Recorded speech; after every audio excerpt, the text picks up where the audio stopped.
हदें cross करते हैं तो बहुत ही गर्म जोशी का अनुभव देती है। Cake for what is the celebration for? Are you from Park Like? You must have seen these pictures or videos in the last few days. This is Jyoti Malhotra, an Indian YouTuber who has been arrested. Her crime? Well, allegedly spying for Pakistan and leaking intel to Pakistan. So from her visit to Pakistan to her Pahalgam visit just before the terror attack, her links to Pakistani intelligence officials, her YouTube videos about Pakistan and her posts about Pahalgam attack, everything is now under scrutiny. So who is Jyoti Malhotra? How exactly did she get in touch with Pakistani intelligence officials? What information did she share? What do we know about her and her Pakistan visits? Was her visit to Pahalgam and then a subsequent visit to Pakistan just a coincidence or a conspiracy? Why did she delete her WhatsApp chats about Operation Sindoor? Let's decode.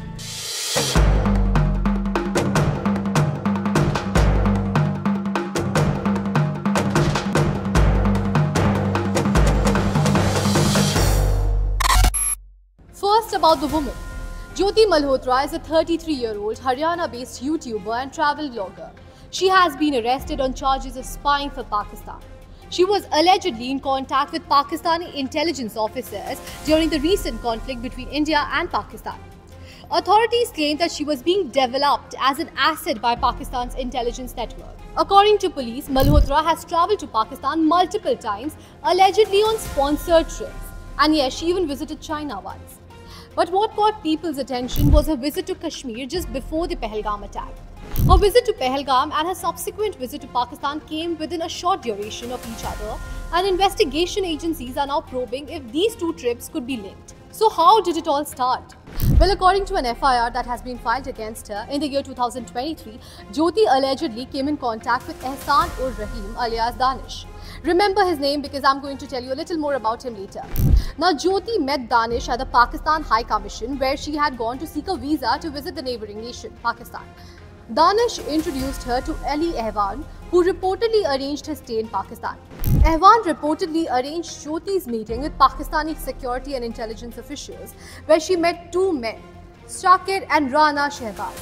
Shehbaz's mobile number was saved in her phone as Jat Randhawa. Now, according to police, she was in contact with these people through WhatsApp, Telegram and Snapchat and passed on sensitive information to them. Before I proceed, let me share a little detail about this person, Danish. Now, Danish is a Pakistani national and was a staffer at the Pakistan High Commission in New Delhi. He was expelled from India on 13th of May after he was declared persona non grata over espionage charges. According to the FIR, Jyoti met Danish several times at the Pakistani High Commission in Delhi and was found to be in touch with several other Pakistani intelligence operators. In fact, she even recorded and shared vlogs where she was seen with this person. Also, do you remember this man? A day after the Pahalgam attack, he was seen carrying a cake inside the Pakistan High Commission building. Jyoti was also seen with this man at the Pakistani High Commission. Moving on, how was Pakistan using her? Well, according to police, she was being used by Pakistan as an asset. Hisar Superintendent of Police Shashank Kumar Sawant said that Pakistani agents were trying to use social media influencers to push their narrative. Look at these videos on her YouTube channel about her visit to Pakistan. Her videos praising Pakistan's hospitality, infrastructure and culture were seen as a component of modern psychological warfare strategy, an attempt to shape public opinion about soft power.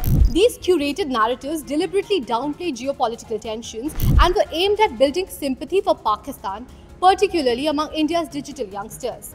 Experts believe that such content is a part of a broader disinformation tactic used in modern hybrid warfare. A day after the Pahalgam attack, Jyoti posted this video. Guess who she blamed for the attack? Us, civilians and the government. The video had no mention of Pakistan, and instead she said that tourists should be more watchful. Watch the video. इसमें government की ही नहीं but हर उस नागरिक की responsibility है जो घूमने जाता है, जो जिसको वॉचफुल होना चाहिए. फिर भी अगर ये चीज़ हुई है तो कहीं ना कहीं हम भी कसूरवार हैं, हम भी दोषी हैं. But the treachery does not end there. Can you believe that just a day after the Pahalgam terror attack, another alleged Pakistani spy, Ghazala, was granted the Pakistani visa?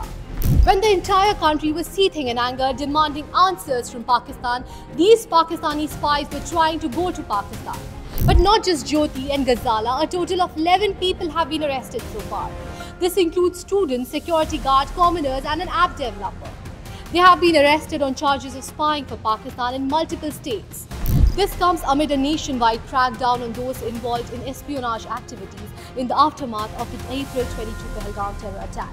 The accused were lured into spy network through social media, monetary incentives, false promises, messaging apps and personal visits to Pakistan. The use of social media influencers and young people in their 20s and 30s in these networks has also highlighted the evolving nature of espionage, where seemingly innocuous channels can also be exploited for intelligence gathering.